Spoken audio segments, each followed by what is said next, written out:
He's always trying to break you down, to make you sad, to let you in the darkness from the very beginning, when he declared his enmity to mankind.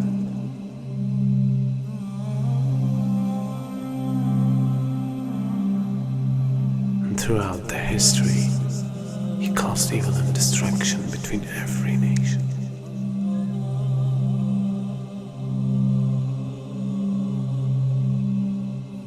And today, he became much powerful than any time else.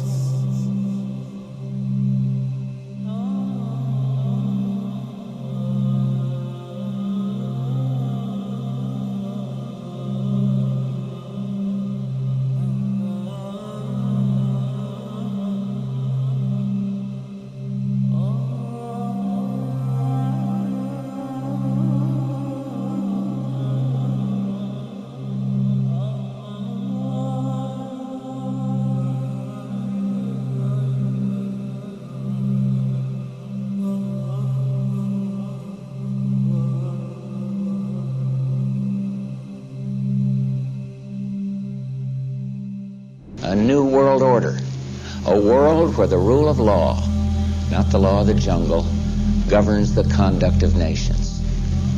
When we are successful, and we will be, we have a real chance at this new world order, an order in which a credible United Nations can use its peacekeeping role to fulfill the promise and vision of the UN's founders.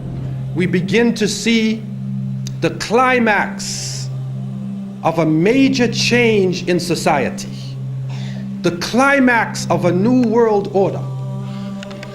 And we begin to see a type of integration between information technology and trade. We begin to see the economy, politics, culture, and ideology being transported simultaneously from nation to nation. And with this technology, with the ability to transport ideas, the very value systems of people, the way that they eat, what they enjoy to do, how they enjoy recreation, their racial concepts, their culture, their ideology being transported all around the world, a type of globalization. And with this boom in the information technology, and with this major event that takes place, now it comes to a culmination and it starts to reach a high point. And so the innocent people, we look at this and we say, what is going on? What is happening to the world that had so many different varying views, different nations, different ways of approaching things that can complement each other? Now we see politics is stripped of real power, that the economy governs all social exchange. We see that the states serve the financial power structures, that the real power is no longer in the hands of the generals, but the real power now switching to the hands of the people who run the economy, to the banking systems. And then we see that politicians play the role of public relations officers, only to control the masses, either by lulling them to sleep or by terrorizing them. And then we see that the masses of the people become helplessly preoccupied. Their lives are now bombarded with a series of cultural events. And these cultural events start to become the most important things in their lives. The World Cup, the Major League Series, the rugby, the cricket, the hockey, the tennis. Whatever the sport may be, we see whole nations coming behind sports. And the national heroes become sporting people. Even in Saudi Arabia, even in our own Muslim countries, the national heroes are now the soccer players. Who kicks the little ball inside of a net? He becomes the hero of the nation when people are dying on the ground. But yet we become preoccupied with this. And it becomes a type of indoctrination happening to us. And with the use of powerful music playing on our emotions, with videos now being taken to the furthest extremes in the planet, people's thinking processes are changing. People are now in love with the superheroes, even confused about their own identity, trying to change themselves, change the color of their hair, change their eyes, change the way they dress, change the way they talk on a global level.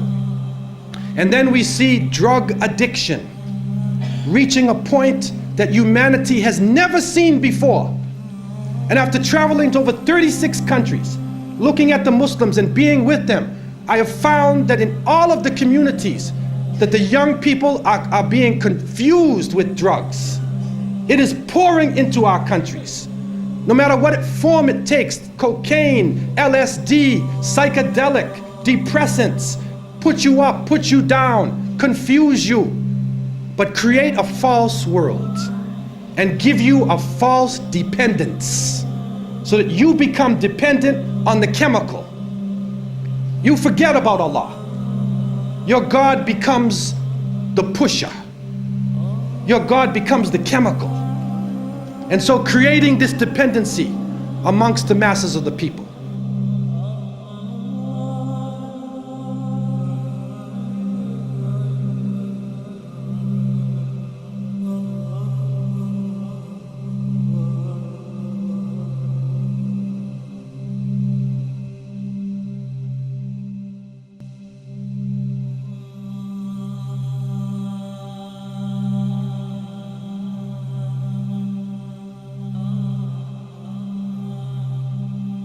This is a dollar bill, which is the